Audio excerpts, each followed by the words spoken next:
یہ حضور کا ادب، یہی اصل ایمان میں سے اگر کسی نے کچھ بھی بڑا وردان مرتبہ پایا ہے اس امت میں تو اس نے ادب کی وجہ سے پایا ہے۔ جب حضور ہجرت کے لیے تشریف لے کر جا رہے تو حضرت صدیق اکبر کبھی آپ کے آگے چلتے، کبھی آپ کے دائیں چلتے، کبھی آپ کے بائیں چلتے، کبھی آپ کے پیچھے چلتے، بس اچانک دوڑ پڑتے۔ تو حضور نے فرمایا صدیق یہ بھی کوئی چلنے کا طریقہ ہے؟ تو کہا حضور جب میرے دل میں خیال آتا ہے نا کوئی آپ پہ آگے سے حملہ نہ کر دے تو میں آگے کی طرف دوڑ پڑتا ہوں، جب خیال آتا ہے کوئی دائیں سے حملہ نہ کر دے تو میں دائیں کی طرف دوڑ پڑتا ہوں، اور جب خیال آتا ہے کوئی بائیں سے حملہ نہ کر دے تو میں بائیں کی طرف دوڑ پڑتا ہوں، اور جب خیال آتا ہے کوئی پیچھے سے حملہ نہ کر دے تو میں پیچھے کی طرف دوڑ پڑتا ہوں۔ یہی ہر امتی کے لیے فرض ہے کہ جب بھی وہ حضور کی عزت اور ناموس کے لیے جہاں سے اس کو شک ہو کہ یہاں سے میرے نبی کی عزت پر حملہ ہو سکتا ہے وہ اس جانب اپنی جان مال سب کچھ لے کر چل پڑے۔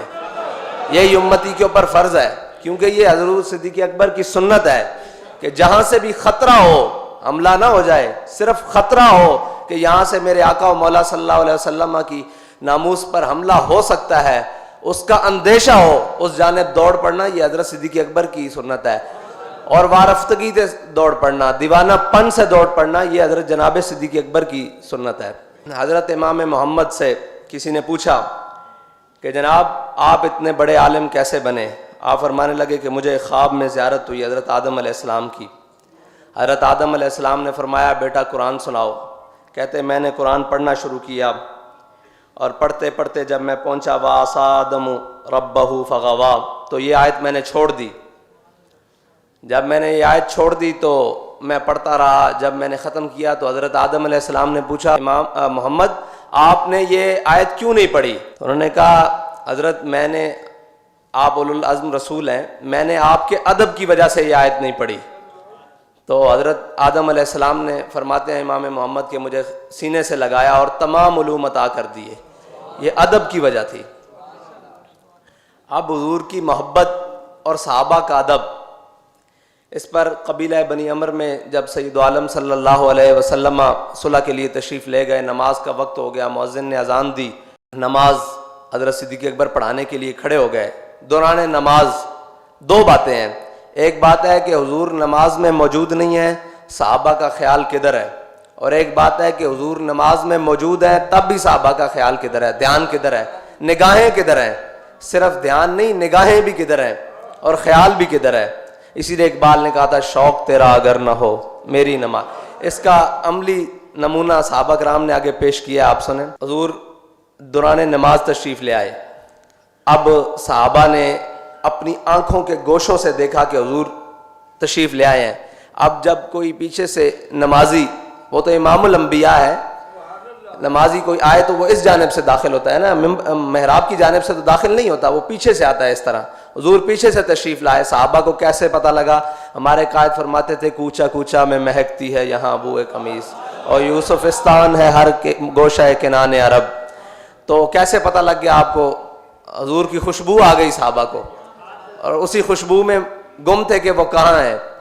حضور نماز میں پہنچ گئے، اب صحابہ نے بعض ایسے ایسے اور بعض ایسے ایسے دونوں طرح تصویر شروع کر دی، تو اب حضرت صدیق اکبر نے اپنی آنکھوں کے گوشوں سے پیچھے دیکھا، جب دیکھا تو جناب رسول اللہ تشریف فرما ہو گئے، تو آپ اپنے مصلے سے نا پیچھے ہٹنے لگے۔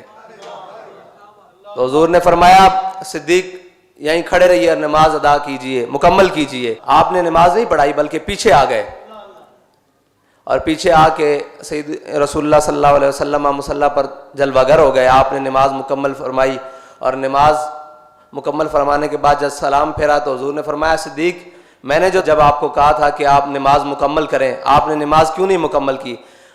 عرض کی یا رسول اللہ ابو قحافہ کی بیٹے کی کیا جرت ہے کہ وہ آپ کے مصلی پر کھڑا ہو۔ اللہ، یہ ہے وہ مقام جہاں حضور پیچھے سے تشریف لائے ہیں۔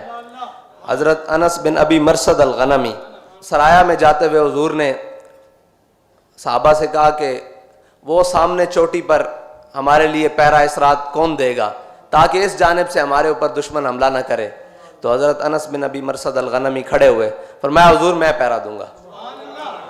رات گزری، صبح فجر کے ٹائم حضور نے پوچھا کہ وہ ہمارا شاہ سوار نہیں آیا؟ انہوں نے کہا حضور ابھی تک تو کوئی نہیں آیا۔ اب نماز کھڑی ہو گئی، اب نماز میں آپ کو پتہ ہے کہ جو نماز ادا کر رہا ہو اس کی نظر قیام کے دوران کہاں ہونی چاہیے؟ سجدے کی جگہ پہ نا. لیکن آئے صحابہ کی نظریں کہاں ہیں؟ دیکھیے صحابہ کہتے ہیں حضور نماز کے دوران سامنے جھاڑیوں میں دیکھ رہے ہیں. حضور تو جھاڑیوں میں دیکھ رہے ہیں، صحابہ کہاں دیکھ رہے ہیں؟ وہ حضور کی آنکھوں کی طرف دیکھ رہے ہیں.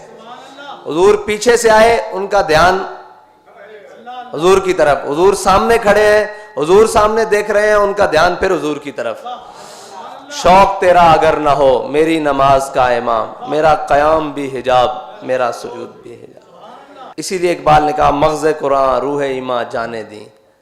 قرآن میں بار بار ہے واقیم الصلاۃ واقیم الصلاۃ. تو یہ ہے مغز قرآن کہ حضور کی محبت میں حضور کی جانب دیکھا جا رہا ہے، اور حضور اپنے غلام کی جانب دیکھ رہے ہیں جو حضور کی ناموس کی حفاظت کے لیے ساری رات پہرا دینے کے لیے گیا ہے. اللہ اکبر. یہ ہے حضور کی ناموس پر، حضور کے دین پر کام کرنے کا ایک چھوٹا سا صلہ کہ نماز میں حضور اپنے غلام کی جانب دیکھ رہے ہیں. نماز ختم ہوئی، سامنے جھاڑیوں میں سے ایک شاہ سوار نمودار ہوئے. حضور نے فرمایا وہ ہمارا شاہ سوار آ گیا. تیری ہر ادا پہ ہے جاں فدا، مجھے ہر ادا نے مزہ دیا. حضور نے فرمایا، اب ہمارے قائد فرماتے تھے حضور نے پوچھا کہ راتی ستے رہے ہو یا پہرا دیندے رہے ہو؟ میں نے کہا حضور قضائے حاجت واسطے یا وضو واسطے تھلے اترے ہیں، باقی ساری رات گھوڑے دے اتنے پہرا دیتا. تو حضور نے پھر دعا دیتی. اللہ اکبر.